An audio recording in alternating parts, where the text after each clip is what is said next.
أعوذ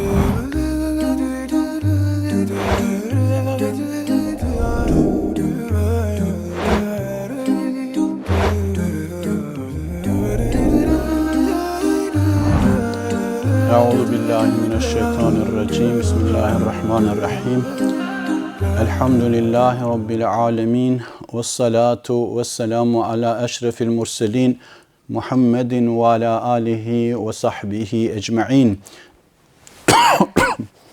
أما بعد فقد قال الله تبارك وتعالى في كتاب الكريم نستعيذ بالله إنما يعمر مساجد الله من آمن بالله واليوم الآخر وأقام الصلاة وآتى الزكاة ولم يخش إلا الله.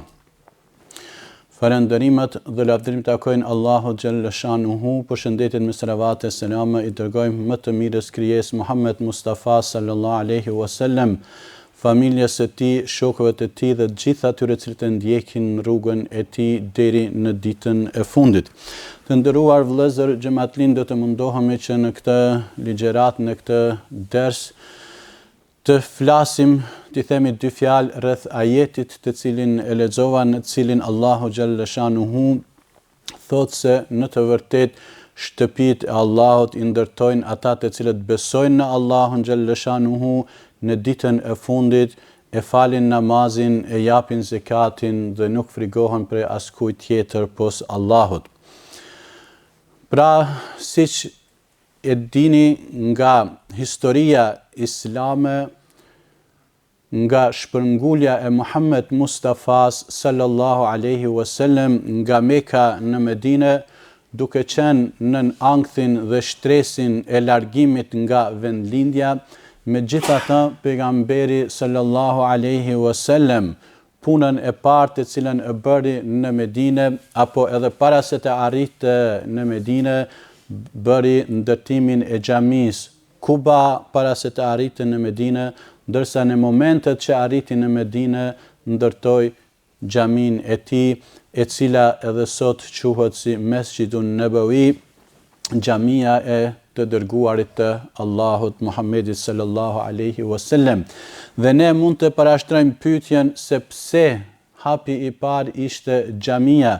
A nuk ka njeriu punë tjera kur është në një siklet të shpërnguljes, në një siklet kur ka lënë mbas shpine gjithë pasurinë dhe çdo gjë që ka njeriu dhe u largua në një vend tjetër dhe tash, domethënë, të angazhohet me ndërtimin e xhamisë. Dhe kjo na sinjalizon neve se aty ku ka musliman, aty duhet të ketë xhami. Aty ku vendosen muslimanët, aty duhet të ketë xhami. Prandaj edhe kjo histori, ky veprim i pejgamberit sallallahu alaihi wasallam ka pas efektin e vet dhe ndikimin e vet, kështu që besimtarët anëmban botës janë munduar që të angazhohen në këtë drejtim, që të punojnë në këtë drejtim dhe që të ndërtojnë dhe mirëmbajnë shtëpitë e Allahut, shtëpitë e Allahut xhalla shanuhu. Prandaj edhe ajeti na bën me dije se shtëpitë e Allahut, xhamit, nuk i ndërtojnë qeverit, nuk i ndërtojnë pushtetarët, nuk i ndërtojnë njerëzit e pasur, por xhamit i ndërtojnë ata të cilët besojnë në Allahun xhalla shanuhu, janë të bindur në ekzistencën e tij, e njohin Allahun xhalla shanuhu për krijues, i dinë detyrat e veta të cilat i kanë në jetën e kësaj bote, dhe janë të bindur që një ditë do të kalojnë në ahiret dhe do të ballafaqohen me veprat e tyre para Allahut xhalla shanuhu. Pra e besojnë ditën e fundit dhe natyrisht janë ata të cilët e falin namazin dhe ata të cilët e japin zakatin. Pra këto janë ato përshkrimet e personave e njerëzve të cilët i ndërtojnë shtëpitë e Allahut xhalla shanuhu dhe nuk kanë frikë, asnjë frikë tjetër nga askush përpos se nga Allahu xhalla shanuhu.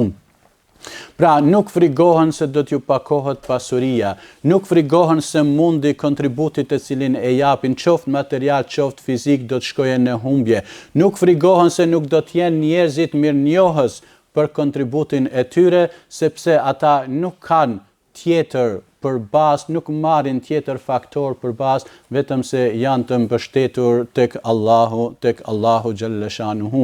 Dhe natyrisht shtrohet pyetja se pse këtë veprim dhe cili është efekti i xhamisë në një shoqëri.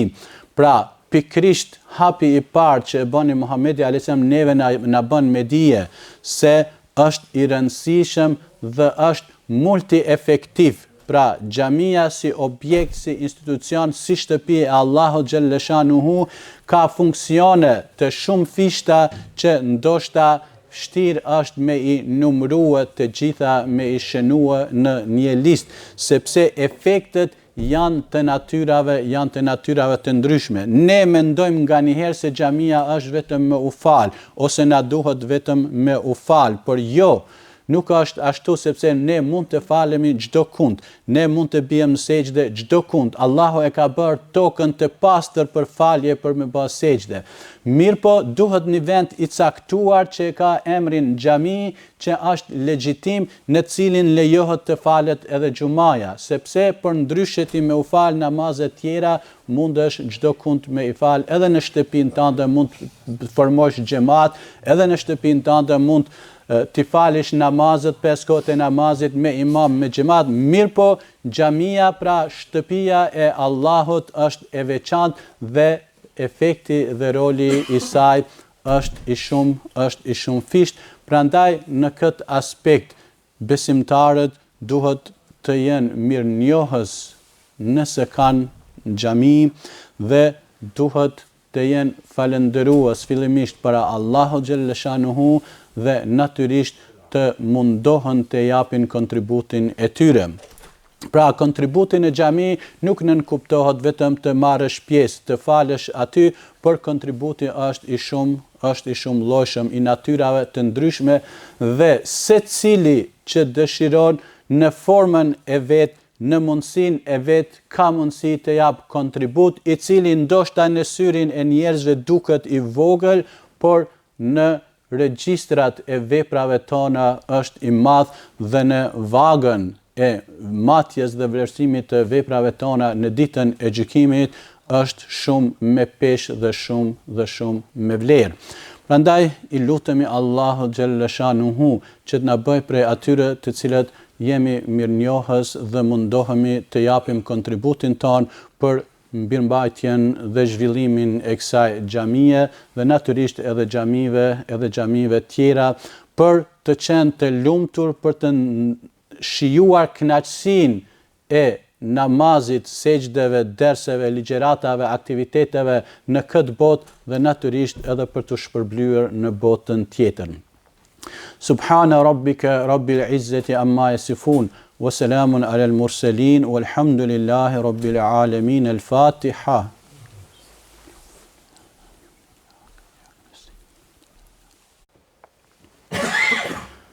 Alhamdulillah, thumma alhamdulillah. Alhamdulillahi alladhi nahmaduhu wa nasta'inuhu wa nastaghfiruhu wa natubu ilayh. Wa na'udhu billahi min shururi anfusina wa min sayyiati a'malina. Man yahdihillahu fala mudilla lahu wa man yudlil fala hadiya lahu. Nashhadu an la ilaha illa Allah wahdahu la sharika lahu wa la nadhira lahu wa la mithala lahu. ونشهد أن سيدنا وسندنا ومولانا محمدا عبده وحبيبه ومحبوبه ورسوله. أما بعد، فقد قال الله تبارك وتعالى في كتاب الكريم: نستعيذ بالله إنما يعمر مساجد الله من آمن بالله واليوم الآخر وأقام الصلاة وآتى الزكاة ولم يخش إلا الله فعسى أولئك أن يكونوا من المهتدين. ويقول رسول الله صلى الله عليه وسلم: من بنى مسجدا لله كمفحص قطاة أو أصغر بنى الله له بيتا في الجنة. falënderimet dhe lavdërimet takojnë Allahut xhelle shanuhu. Përshëndetjet me selavate e selame i dërgojmë më të mirës krijesë Muhammed Mustafa sallallahu alaihi wasallam, familjes së tij, shokëve të tij dhe të gjithë atyre që ndjekin rrugën e tij deri në ditën e fundit. Dëshmojmë se nuk ka të adhuruar tjetër përveç Allahut dhe dëshmojmë se Muhammedi sallallahu alaihi wasallam është rob i Allahut dhe i dërguar i tij. Të dashur vëllezër, po vazhdojmë me ligjeratën rreth vlerës së xhamisë dhe do të mundohemi me dy shembuj për ta sqaruar atë se si Allahu xhelle shanuhu e ka përshkruar atë dhe se si pejgamberi sallallahu alaihi wasallam ka treguar për vlerën e saj, përveç punës personale që e ka bërë në ndërtimin e xhamisë, pastaj edhe ka folë për vlerën e xhamisë dhe sevapet e atyre të cilët kontribojnë në ndërtimin e xhamisë. Një dietar hadithin të cilin e citova në hutbë dhe ajetin e sqarova në dersin e mëparshëm, ndërsa në hadith pejgamberi sallallahu alaihi wasallam ka thënë, kush ndërton një xhami, qoftë edhe sa një strofull i një plumbi i cili lëshon ves, ose edhe më të vogël, Allahu do t'ja ndërtoj një shtëpi në xhenet. Pra, mund ta paramendojmë se sa është vlera dhe se me sa kontribut ne mund të fitojmë një shpërblim nga Allahu xhelle shanuhu. Një dietar, një khatib, duke folë për vlerën e xhamisë, duke treguar për rëndësinë e xhamisë, dhe një xhamatli u ngrit në këmbë dhe i tha i nderuar hoxh, a më premton, a më garanton mua që po ta finansoj xhamin do të shkoj në xhenet? A e kam të garantuar xhenetin? Dhe natyrisht që hoxha mbeti për një kohë të caktuar i shtangur. Tha, po të garantoj. Mirë, po xhamatliu nuk u ndal. Tha, a je i gatshëm me bë një kontratë me shkrim që unë po ta financoj xhamin, do të kem një shtëpi në xhenet? Dhe hoxha çka më i thonë? Dhe kur e pati parasysh që pejgamberi sallallahu alaihi wasallam e ka thënë këtë fjalë, nuk e ka thënë ndonjë politikan, nuk e ka thënë ndonjë burr shteti i interesit, por e ka thënë pejgamberi alayhi salam, i cili nuk ka pas asnjë interes për të gënyer njerëzit, dhe tha, po, do ta bëjmë edhe ata bile me dëshmitar, do të marrim nga mesi i xhamatit dëshmitar. Dhe nuk shkoi shumë kohë e gjatë dhe ky xhamatli u vdiq. Dhe tash hoxhës i ra galja, u brengos, si do të dalë ky para Allahu xhelle shanuhu që ka premtuar dhe ka nënshkruar kontratë për një çështje që nuk është në dorën e tij, dhe ka filluar të merakoset. Nuk e zinte edhe gjumi nga brenga se si do të jetë puna me këtë rast, me këtë veprim të cilin e ka bë, dhe një natë i paraqitet në ëndër një person dhe i cili drejtohet duke i thënë, hoq, tu pranua xhamia. Dhe kjo ishte një sinjal për këtë që ta largoj brengën, sepse Allahu xhelle shanuhu e ka pranuar sadakën e atij që e ka dhënë për xhami. Pastaj kemi një rast tjetër, një mret po don me ndërtuar një xhami. Besoj që e keni ndëgjuar në përligjerata, por do ta përsëritim sepse mund të nxirren mësime nga ndodhit, nga tregimet, pra nxirren mësime. Po don me ndërtuar një xhami, mirë po nuk ka dëshirë me kontribua dhe tjerët, vetëm ai personalisht don prej as deri në zh me krye gjithçka, dhe i ka urdhënuar punëtorët e vet që të kenë kujdes që askush të mos ketë mundësi të kontribojë, sepse ai personalisht don me bë për shpirt vetin. Dhe natyrisht që punëtorët janë kujdes për ata, sepse edhe kishte kërcënuar, nëse dikush mundohet të merr pjesë do ta denoj. punëtorët ishin të kujdesshëm në atë dhe vëzhgonin çdo gjë që të mos kontriboj askush. Dhe u përfundua xhamia, u bë hapja e xhamisë dhe u emërua xhamia e filan udhëheqësit, filan mbretit. Dhe ky tash shkon në mbrëmje, shkon në shtrat dhe po e ndron, po e sheh xhamin, edhe emri i këtij nuk është. Ku ka qenë emri i këtij, po del emri i një gruaje. Mirë po në mëngjes kur po zgjohet, nuk po i kujtohet emri i gruas. Shkon dytën natë në gjumë, i përsëritet e njëjta, nuk është në plakat emri i këtij, po del emri i një gruaje. Dhe ky brengoset prap dhe në mëngjes e harron prap dhe nuk din me pyet se nuk din ka me e marrë në pyetje. Ndërsa natën e tretë përsëri i paraqitet e njëjta dhe e mban mend edhe emrin e gruas dhe të nesërmen në mëngjes e fton atë gruan, e thirr dhe e pyet se a ke kontribuar ti në xhami? Ai thotë jo, unë një grua plak po e sheh që mezi qëndroj në kam, nuk kam kontribuar. E kërcënon edhe një herë, thotë trego, çka ke bë ti për xhamin? Ajo prap, do të thënë me të drejtë, thotë nuk kam bë asgjë, nuk kam mundësi. Unë jam grua plak në moshë e shtyr, nuk kam mundësi. Dhe pastaj ky i tregon dhe thotë ti ke kontribuar, ama trego. Dhe gruaja kujtohet dhe bie në mend. Po thot diçka kam bë. Thot çka ke bë?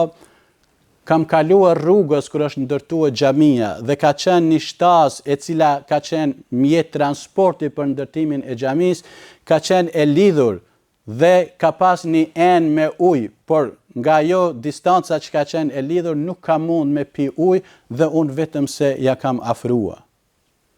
Vetëm ujin ja kam afruar shtazës e cila është përdorur si mjet transporti për ndërtimin e kësaj xhamisë dhe mreti e kupton dhe prej aty thot xhamia do të jetë e jotja sepse ti e pas ke bë për Zot, ndërsa unë e kum bë për emrin tim dhe Allahu ashtu siç ka premtuar nuk po e pranoj ka veprën që bëhet për emër. Prandaj të dashur vëllezër, pra kemi mundësinë ne të kontribojmë për hir të Allahut xhallashanuhu, jo për të thënë dikush se ky bani kët ose ky dha aq, ai tjetri dha aq. Mirëmbajtja e xhamisë po ashtu ka efektin e vet dhe kemi po ashtu rast nga ndodhia e pejgamberit alayhis salam që ishte një grua në moshë e cila e pastronte rregullisht xhamin. Mirë po ishte pak me ngjyrë të mbyllur dhe njerëzit nuk ja kanë vënë shumë mendën, nuk e kanë marrë shumë serioze një grua pastruese dhe ajo rregullisht e ka pastruar xhamin dhe pejgamberit alayhis salam i ka rënë syrin që nuk po e sheh, nuk po paraqitet në xhami dhe pyeti se çka është bë me gruan, çka ka ndodhur dhe treguan se ajo veç ka vdek dhe është varros.